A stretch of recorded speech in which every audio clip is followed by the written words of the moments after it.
Bonjour à tous, bienvenue dans un nouvel épisode un petit peu spécial. Aujourd'hui, on va faire le papier du prix de Cornulier. Vous avez l'habitude de nous voir dans ce studio pour faire le papier des America Races PMU. La finale, le prix d'America Legend Race aura bientôt lieu.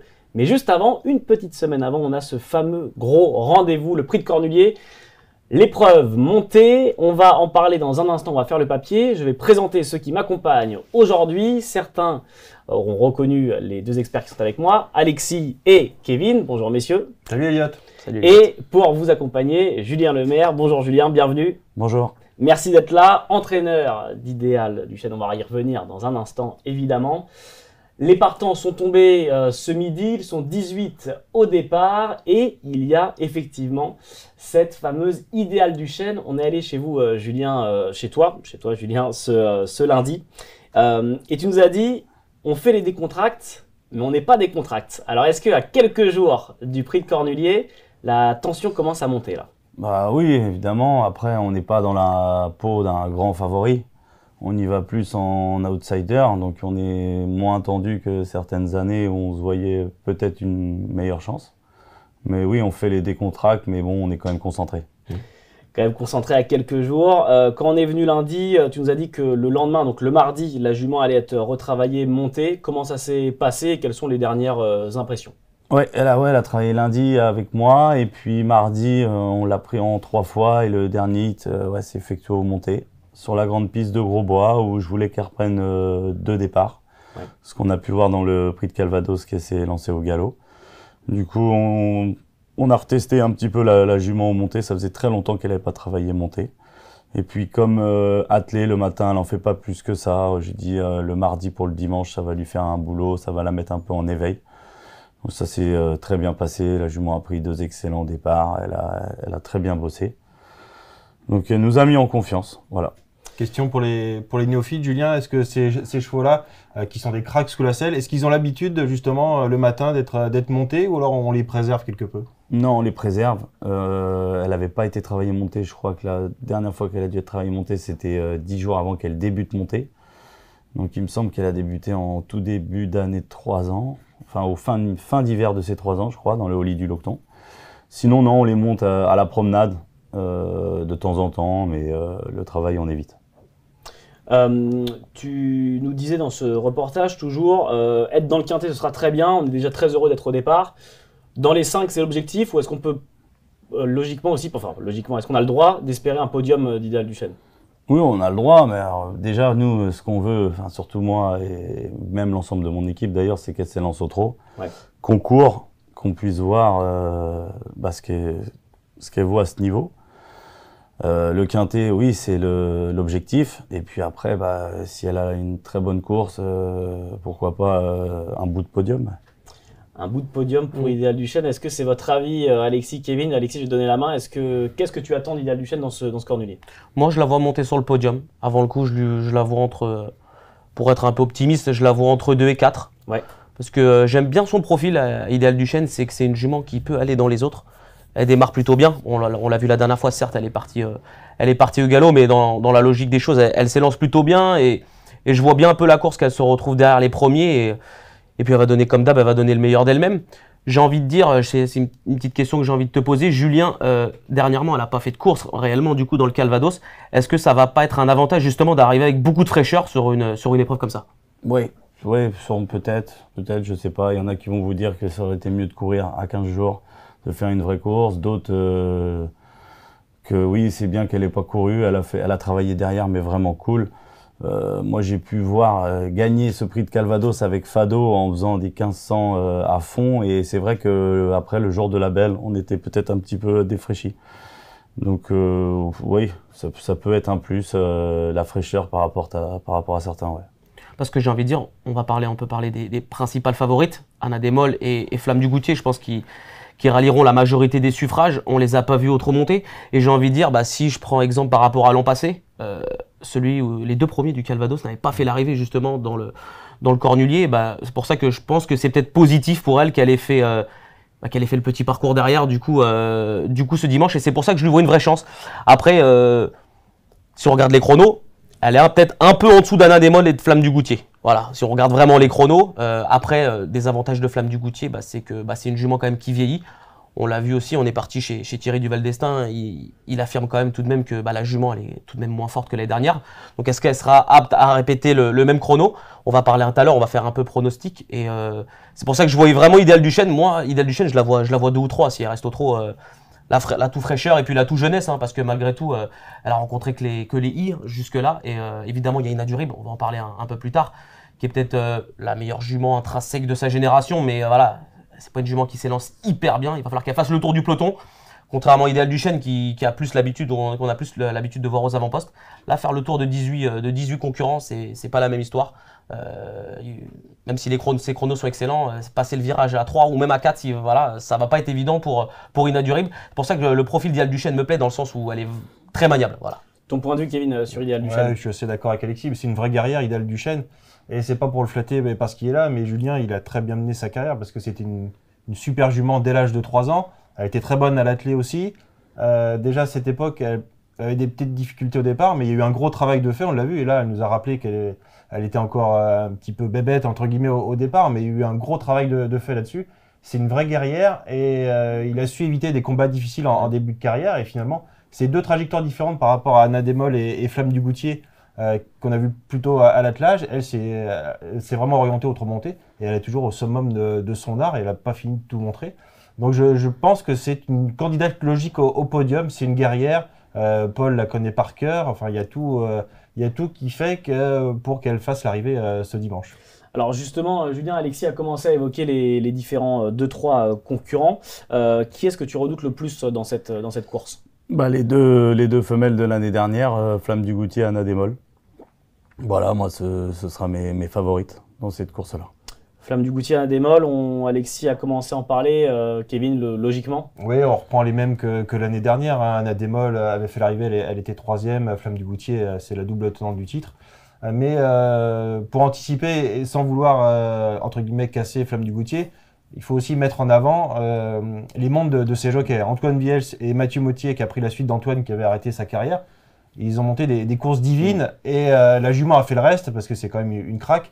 Mais ça se tient finalement d'assez près. Anadémol, Idéal Duchesne, Ina Durib, tout ça se tient finalement d'assez près. Et on a des cracks jockeys qui seront en piste ce dimanche et il ne faudra pas faire d'erreur. Et c'est celui qui en commettra le moins qui passera le poteau en tête. Flamme du Goutier, effectivement, Alexis évoquait le reportage qu'on allait voir. Alors Thierry Duval d'Estaing n'a pas dit qu'elle était moins forte, mais qu'elle n'était pas plus forte que l'année dernière. On a 2 représentants aussi de l'écurie Allez, avec Ina Durib et Hirondelle Durib. Hirondelle Durib qui va retrouver Noé Perron, pour qui ça va être, on se doute, un rendez-vous assez important. Et Ina Durib qui fera sûrement partie aussi des favorites de cette épreuve. Messieurs, qu'est-ce qu'on peut en attendre? Julien, Ina Durib, une jument que tu connais bien aussi. Hirondelle aussi, je ne l'ai jamais affronté, mais Ina, oui, je connais très bien. C'est surtout l'entraînement Joël Allais. Ouais. Monsieur Cornulier, une expérience de dingue. Donc oui, c'est 2 juments qu'on ne peut pas rayer. C'est 2 top juments. Ina, elle est sûrement un peu meilleure que la mienne, mais elle est moins maniable. Elle ne démarre pas, comme vous l'avez dit tout à l'heure. Elle va devoir faire le tour du peloton. Il va falloir que ça se passe quand même bien pour Ina, même pour Hirondelle, qui est des fois un peu lente en démarrant. Mais après, une chose est sûre, c'est que les 2 juments vont être présentés à 120% par leur entraîneur. Ina Durib, Hirondelle Durib, Alexis, s'il faut les départager ou s'il faut en choisir qu'une ou les 2? Sur ce que j'ai vu dernièrement, gros avantage Ina Durib, je pense. Je pense que c'est un peu... Joël l'a dit d'ailleurs, on est parti également le rencontrer. Ina Durib, c'est plus, je pense, la classe que Hirondelle, pardon. Même si Hirondelle, c'est une top jument. On le voit, la numéro 14. Donc du coup, voilà, ça veut tout dire de toute façon quand on a ce genre de numéro dans ce genre d'épreuve. Je pense qu'elle est peut-être un ton en dessous, elle est peut-être un peu moins bien que ce qu'elle a été. Donc pour la préférence pour Ina Durib. Mais voilà, je l'ai dit tout à l'heure, voilà, Julien vient de confirmer. Ina Durib, ça va pas être facile, 18 partants. Après, ça dépend comment va se dérouler la course. On n'en a pas parlé encore. Il y a Ibiki Dwell qui va revenir au trot monté. On l'a vu que c'est un rouleau compresseur. Ce sera monté par Eric Raffin. Exactement. Après, moi, j'ai une interrogation un peu sur Ibiki Dwell. Il va être D4 première fois monté. On l'a déjà vu, il est tombé léger en étant DP. Voilà, là, il va être D4. Bon, le cheval, certainement, a pris encore de la maturité. C'est un cheval qui est assez costaud. voilà un peu l'interrogation du déferrage des 4. On l'a vu que ça atteler ça, mais monter c'est une toute autre histoire, hein, surtout en descendant. Donc Ibi Kidwell, tout dépend comment ça va se passer pour lui. Et je pense que c'est un peu lui qui devrait animer la course, hein, quand je vois un peu le reste des concurrents. Après, il y a beaucoup d'attentistes et le départ va être vraiment très très très important. Ibi Kidwell, on va y revenir. Kevin, si on revient sur les deux représentantes de l'écurie de Joël Halley, qui est-ce que tu retiendrais? Est-ce que du coup Ina Durib fait logiquement partie de... Clairement, Ina Durib, ce sera peut-être même la favorite de cette épreuve. Ouais. C'est la valeur montante. Et comme Ideal du Shell, elle a un vrai profil monté. Alors c'est ce qui nous fait un petit peu préférer ce genre de candidature, parce qu'on parle quand même du prix de Cornulier. Elle a une vraie accélération à l'entrée de la ligne droite. Julien connaît ses points faibles par cœur, et Paul aussi sur son jockey. On sait que le dernier tournant c'est un tout petit peu compliqué. Et là ils sont 18 quand même. Elle n'a jamais rencontré, à part dans les groupes 1, des pelotons aussi touffus. Donc il y a quelques interrogations. Il y a un crack jockey évidemment en selle. Mais c'est pas fait d'avance. C'est des courses avec beaucoup de suspense et des endroits pièges un petit peu à tous les endroits du parcours.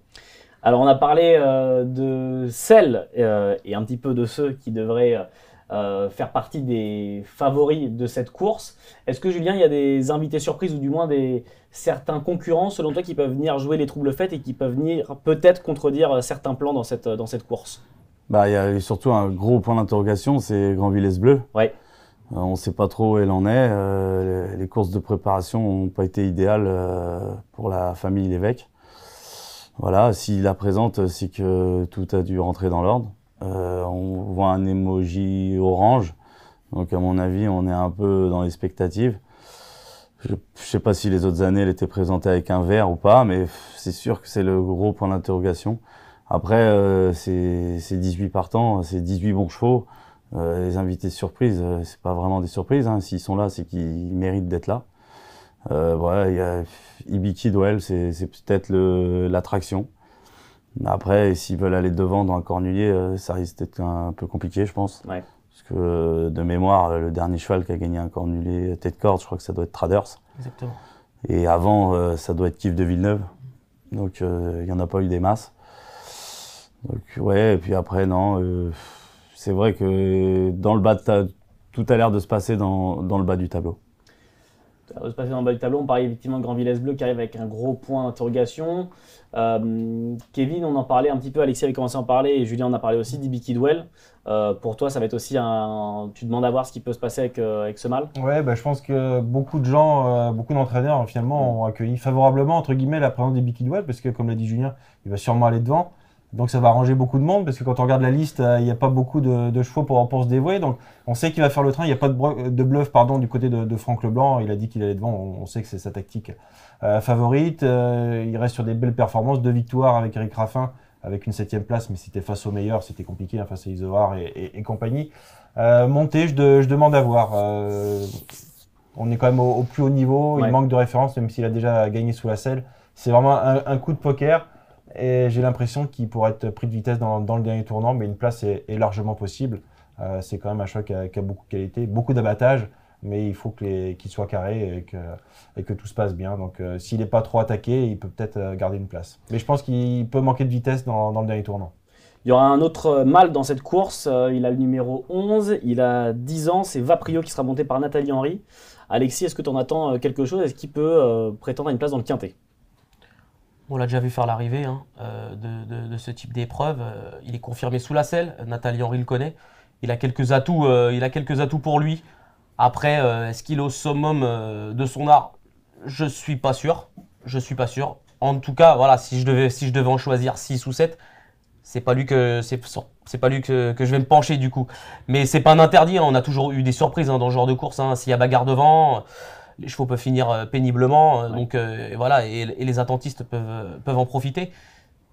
Avant le coup, non, mais j'ai envie de dire pas un interdit non plus. Il y a beaucoup de concurrents qui ont leur place. Moi, j'aime beaucoup, on n'en a pas parlé encore, c'est Esperanza Idol. Ouais. Elle fait toutes ses courses. Elle va pas être du tout dans la bagarre. Elle va faire le dernier kilomètre comme pas mal de concurrents. Si elle a un bon déroulement de course, moi je la vois bien dans le quintet.